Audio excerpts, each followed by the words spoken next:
प्रिय भक्तजनों, आइए सुनते हैं बृहस्पतिवार व्रत विधि, नियम और कथा। बृहस्पतिवार का दिन भगवान विष्णु को समर्पित है। कहते हैं कि जो व्यक्ति हर गुरुवार भगवान विष्णु की पूजा करता है और गुरुवार की कथा सुनता है, गुरुवार बृहस्पति की और भगवान विष्णु की कृपा से उनकी सभी परेशानियां दूर हो जाती हैं। लेकिन गुरुवार की व्रत कथा और पूजा के कुछ नियम हैं जिनका बड़ी ही सावधानी से पालन करना चाहिए। आइए जानते हैं गुरुवार के व्रत कथा और व्रत से जुड़े नियम। गुरुवार के दिन व्रत के नियम। अगर आप पहली बार गुरुवार का व्रत रखने जा रहे हैं तो आपको उस गुरुवार का चयन करना चाहिए जिस दिन पुष्य नक्षत्र हो। अगर ये संभव न हो पाए तो किसी भी मास के शुक्ल पक्ष के पहले गुरुवार से ये व्रत की शुरुआत कर सकते हैं। इस बात का ख्याल रखें कि जब भी व्रत प्रारंभ करने जा रहे हो तो उस दौरान पौष माह न हो। क्या खाना चाहिए, क्या नहीं खाना चाहिए। अगर आप गुरुवार के दिन भगवान विष्णु की पूजा करते हैं तो उस दिन केले का सेवन भूलकर भी न करें। हिंदू धर्म के अनुसार केले के पेड़ में भगवान श्री हरि विष्णु का वास माना जाता है, इसलिए गुरुवार के दिन केले के पेड़ पर जल अर्पित करें, उसका विधि विधान से पूजन करें। इस दिन एक समय ही भोजन किया जाता है। व्रत करने वाले को भोजन में चने की दाल अवश्य खानी चाहिए। बृहस्पतिवार के व्रत में कंदली फल, केले के वृक्ष की पूजा की जाती है। बृहस्पतिवार के व्रत में नमक नहीं खाया जाता है। गुरुवार व्रत की विधि। गुरुवार के दिन सुबह जल्दी उठकर नित्य कर्म और स्नान करें। इसके बाद पूजा घर या केले के पेड़ के नीचे भगवान श्री हरि विष्णु की प्रतिमा या फोटो रखकर उन्हें प्रणाम करें। कोई नया छोटा सा पीला वस्त्र भगवान को अर्पित करें। हाथ में चावल और पवित्र जल लेकर व्रत का संकल्प लें। एक लोटे में पानी और हल्दी डालकर पूजा के स्थान पर रखें। भगवान को गुड़ और धुली चने की दाल का भोग लगाएं। भगवान को प्रणाम करें। कथा शुरू करने से पहले हाथ में चने की दाल और गुड़ ले, फिर कथा सुने। कथा समाप्त होने के बाद गुड़ और चने को हल्दी वाला पानी के लोटे में डालें और इस जल को केले की जड़ में डालें। आइए शुरू करते हैं। बृहस्पतिवार व्रत कथा। प्राचीन समय की बात है। एक बड़ा प्रतापी तथा दानी राजा था। वह प्रत्येक गुरुवार को व्रत रखता एवं पूजन करता था। ये उसकी रानी को अच्छा न लगता। न वह व्रत करती और न ही इसी को एक पैसा दान में देती। राजा को भी वे ऐसा करने से मना किया करती। एक समय की बात है कि राजा शिकार खेलने वन को चले गए। घर पर रानी और दासी थी। उस समय गुरुवार बृहस्पति साधु का रूप धारण कर राजा के दरवाजे पर भिक्षा मांगने आए। साधु ने रानी से भिक्षा मांगी तो वह कहने लगी, हे साधु महाराज, मैं इस दान और पुण्य से तंग आ गई हूँ। आप कोई ऐसा उपाय बताएं जिससे ये सारा धन नष्ट हो जाए तथा मैं आराम से रह सकूं। साधु रूपी बृहस्पति देव ने कहा, हे देवी, तुम बड़ी विचित्र हो। संतान और धन से भी कोई दुखी होता है। अगर तुम्हारे पास धन अधिक है तो इसे शुभ कार्यों में लगाओ जिससे तुम्हारे दोनों लोग सुधरे। परंतु साधु की इन बातों से रानी खुश नहीं हुई। उसने कहा, मुझे ऐसे धन की आवश्यकता नहीं जिसे मैं अन्य लोगों को दान दूं तथा जिसको संभालने में ही मेरा सारा समय नष्ट हो जाए। साधु ने कहा, यदि तुम्हारी ऐसी इच्छा है तो जैसा मैं तुम्हें बताता हूँ तुम वैसा ही करना। बृहस्पतिवार के दिन घर को गोबर से लीपना, अपने केशों को पीली मिट्टी से धोना, केशों को धोते समय स्नान करना, राजा से हुजामत बनाने को कहना, भोजन में मांस मदिरा खाना, कपड़ा धोबी के यहाँ धुलने डालना। इस प्रकार 7 बृहस्पतिवार करने से तुम्हारा सब धन नष्ट हो जाएगा। इतना कहकर साधु बने बृहस्पति देव अंतर्धान हो गए। साधु के कहे अनुसार करते हुए रानी को केवल 3 बृहस्पतिवार ही बीते थे कि उसकी समस्त धन संपत्ति नष्ट हो गई। भोजन के लिए परिवार तरसने लगा। एक दिन राजा रानी से बोला, हे रानी, तुम यहीं रहो, मैं दूसरे देश को जाता हूँ क्योंकि यहाँ पर मुझे सभी जानते हैं, इसलिए मैं यहाँ कोई छोटा कार्य नहीं कर सकता। ऐसा कहकर राजा परदेश चला गया। वहाँ वह जंगल से लकड़ी काट कर लाता और शहर में बेचता। इस तरह वे अपना जीवन व्यतीत करने लगा।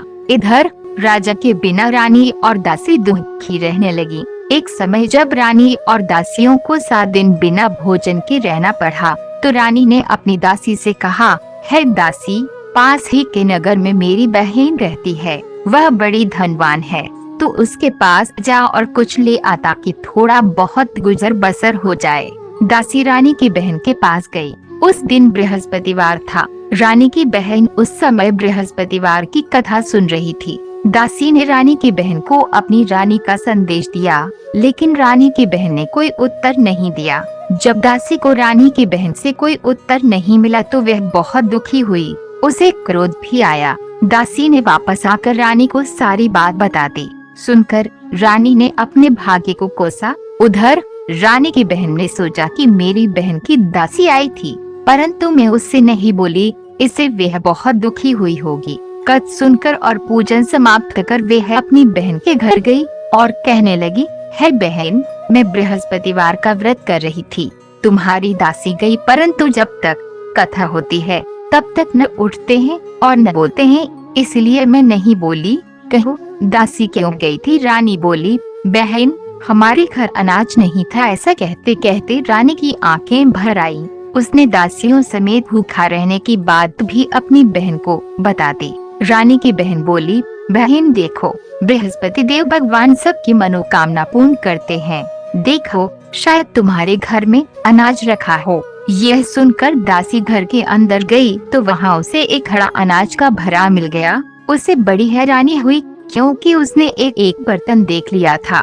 उसने बाहर आकर रानी को बताया। दासी रानी से कहने लगी, हे रानी, जब हमको अन्न नहीं मिलता तो हम व्रत ही तो करते हैं, इसलिए क्यों न इनसे व्रत और कथा की विधि पूछ ली जाए।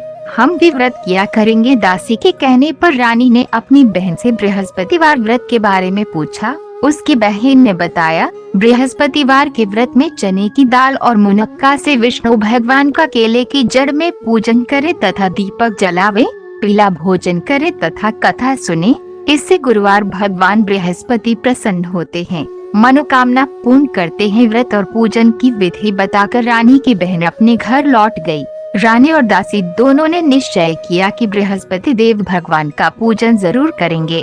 7 रोज बाद जब बृहस्पतिवार आया तो उन्होंने व्रत रखा। गुड़साल में जाकर चना और गुड़ बीन लाई तथा उसकी दाल से केले की जड़ तथा विष्णु भगवान का पूजन किया। अब पीला भोजन कहाँ से आए? दोनों बड़ी दुखी हुई, परंतु उन्होंने व्रत किया था, इसलिए बृहस्पति देव भगवान प्रसन्न थे। एक साधारण व्यक्ति के रूप में वे 2 थालों में सुंदर पीला भोजन लेकर आए और दासी को देकर बोले, है दासी, ये भोजन तुम्हारे लिए और तुम्हारी रानी के लिए है, इसे तुम दोनों ग्रहण करना। दासी भोजन पाकर बहुत प्रसन्न हुई। उसने रानी को सारी बात बताई। उसके बाद से वे प्रत्येक बृहस्पतिवार को गुरुवार भगवान का व्रत और पूजन करने लगी। बृहस्पति भगवान की कृपा से उनके पास धन हो गया, परंतु रानी फिर पहले की तरह आलस्य करने लगी। तब दासी बोली, देखो रानी, तुम पहले भी इस प्रकार आलस्य करती थी। तुम्हें धन के रखने में कष्ट होता था, इस कारण सभी धन नष्ट हो गया। अब गुरुवार भगवान की कृपा से धन मिला है तो फिर तुम्हें आलस्य होता है। बड़ी मुसीबतों के बाद हमने ये धन पाया है, इसलिए हमें दान पुण्य करना चाहिए।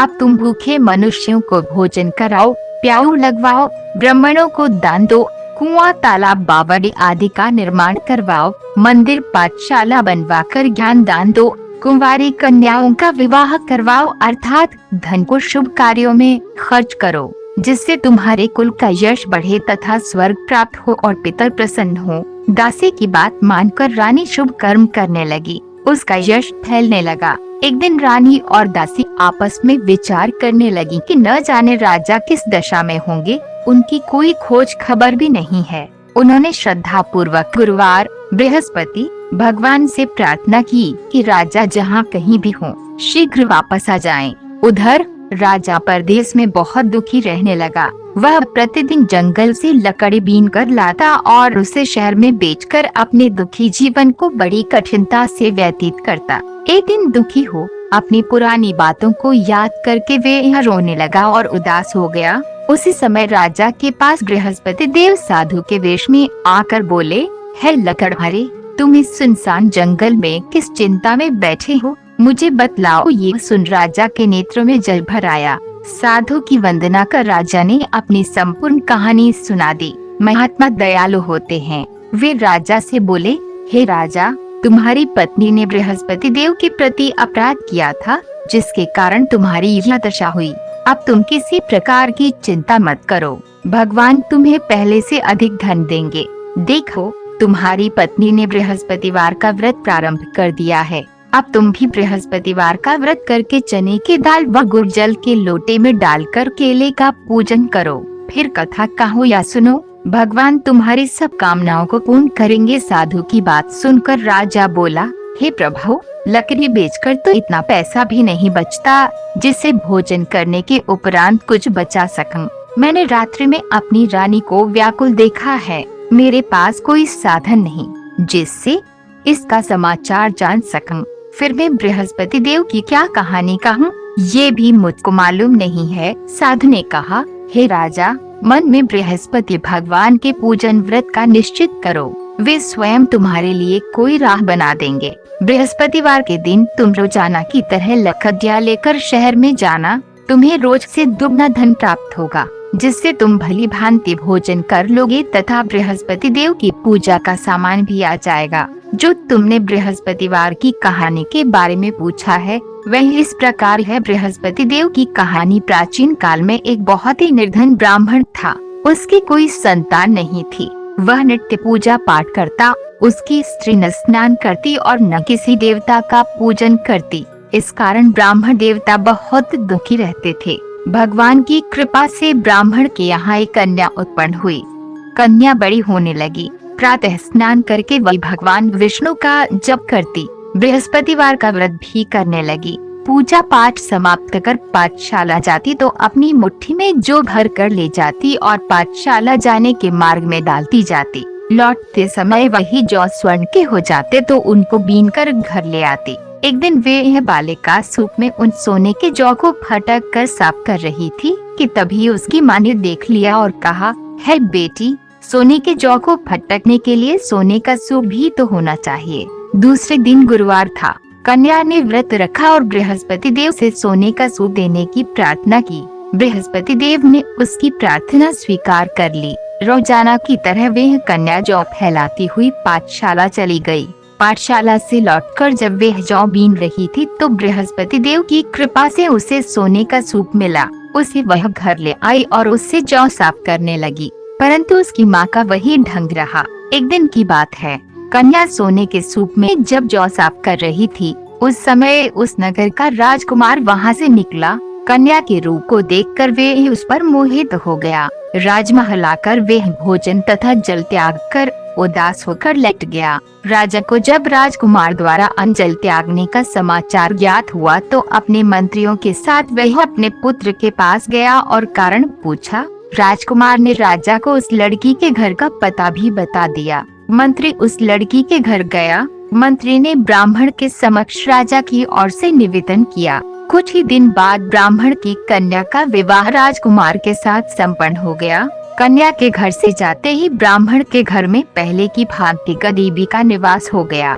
एक दिन दुखी होकर ब्राह्मण अपनी पुत्री से मिलने गए। बेटी ने पिता की अवस्था को देखा और अपनी माँ का समाचार पूछा। ब्राह्मण ने सभी हाल कह सुनाया। कन्या ने बहुत सा धन देकर अपने पिता को विदा कर दिया, लेकिन कुछ दिन बाद फिर वही हाल हो गया। ब्राह्मण फिर अपनी कन्या के यहाँ गया और सभी हाल कहा तो पुत्री बोली, हे पिताजी, आप माताजी को यहाँ ले लाओ, मैं उन्हें वह विधि बता दूंगी जिससे गरीबी दूर हो जाए। ब्राह्मण देवता अपनी स्त्री को साथ लेकर अपनी पुत्री के पास राजमहल पहुँचे तो पुत्री अपनी माँ को समझाने लगी, हे माँ, तुम प्रातः काल स्नान आदि करके विष्णु भगवान का पूजन करो तो सब दरिद्रता दूर हो जाएगी। परंतु उसकी माँ ने उसकी एक भी बात नहीं मानी।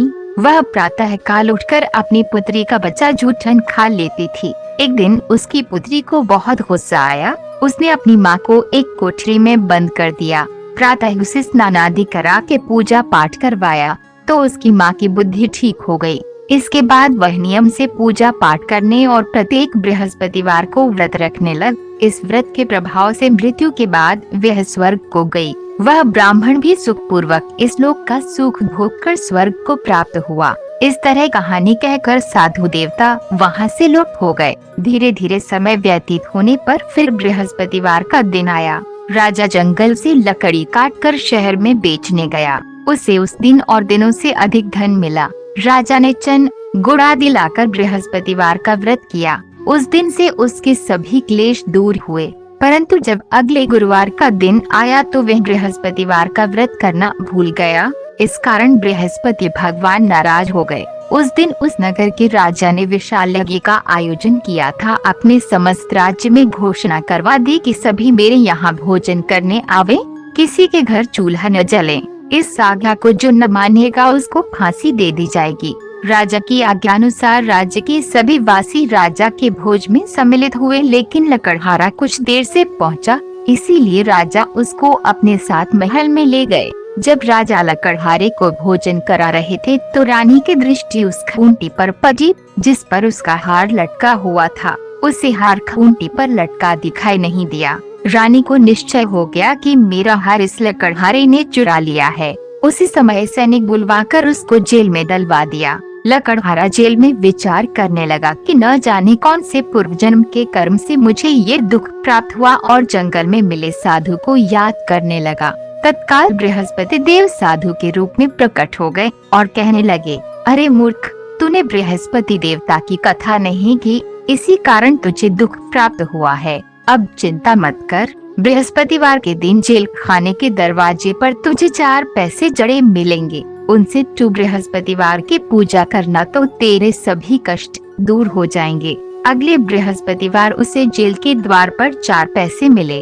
राजा ने पूजा का सामान मंगवाकर कथा कही और प्रसाद बांटा। उसी रात्रि में बृहस्पति देव ने उस नगर के राजा को स्वप्न में कहा, हे राजा, तूने जिसे जेल में बंद किया है उसे कल छोड़ देना, वह निर्दोष है। राजा प्रातः काल उठा और खूंटी पर हार टंगा देखकर लकड़हारे को बुलाकर क्षमा मांगी तथा राजा के योग्य सुंदर वस्त्र आभूषण भेंट कर उसे विदा किया। गुरुदेव की आज्ञानुसार राजा अपने नगर को चल दिया। राजा जब नगर के निकट पहुंचा तो उसे बड़ा ही आश्चर्य हुआ। नगर में पहले से अधिक बाग, तालाब और कुएं तथा बहुत सी धर्मशालाएं, मंदिर आदि बने हुए थे। राजा ने पूछा कि ये किसका बाग और धर्मशाला है। तब नगर के सब लोग कहने लगे कि ये सब रानी और दासी द्वारा बनवाए गए हैं। राजा को आश्चर्य हुआ और गुस्सा भी आया कि उसकी अनुपस्थिति में रानी के पास धन कहाँ से आया होगा। जब रानी ने ये खबर सुनी कि राजा आ रहे हैं तो उसने अपनी दासी से कहा, है दासी, देख राजा हमको कितनी बुरी हालत में छोड़ गए थे, वह हमारी ऐसी हालत देखकर लौट न जाएं, इसलिए तू दरवाजे पर खड़ी हो जा। रानी की आज्ञानुसार दासी दरवाजे पर खड़ी हो गई और जब राजा आए तो उन्हें अपने साथ महल में लेवा लाई। तब राजा ने क्रोध करके अपनी तलवार निकाली और पूछने लगा, बताओ ये धन तुम्हें कैसे प्राप्त हुआ है। तब रानी ने सारी कथा कह सुनाई। राजा ने निश्चय किया कि मैं रोजाना दिन में 3 बार कथा कहा करूँगा तथा रोज व्रत किया करूँगा। अब हर समय राजा के दुपट्टे में चने दाल बंधी रहती तथा दिन में 3 बार कथा कहता। एक रोज राजा ने विचार किया है कि चलो अपनी बहन के यहाँ हो आऊं।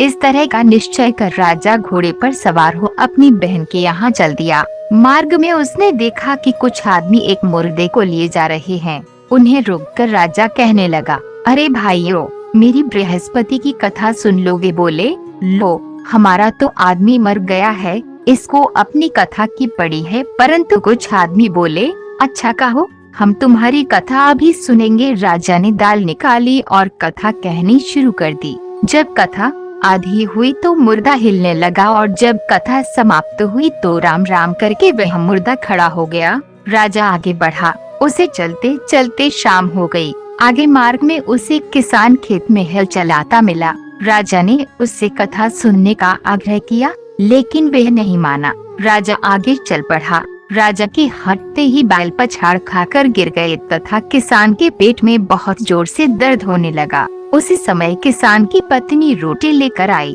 उसने जब देखा तो अपने पुत्र से सब हाल पूछा। बेटे ने सभी हाल बता दिया। बुढ़िया दौड़ी दौड़ी उस घुड़सवार के पास गई और उससे बोली, मैं तेरी कथा सुनूंगी, तू अपनी कथा मेरे खेत पर ही चलकर कहना। राजा ने लौटकर बुढ़िया के खेत पर जाकर कथा कही, जिसके सुनते ही बैल खड़े हो गए तथा किसान के पेट का दर्द भी बंद हो गया। राजा अपनी बहन के घर पहुंच गया। बहन ने भाई की खूब मेहमानी की। दूसरे रोज प्रातः काल राजा जागा तो वह देखने लगा कि सब लोग भोजन कर रहे हैं।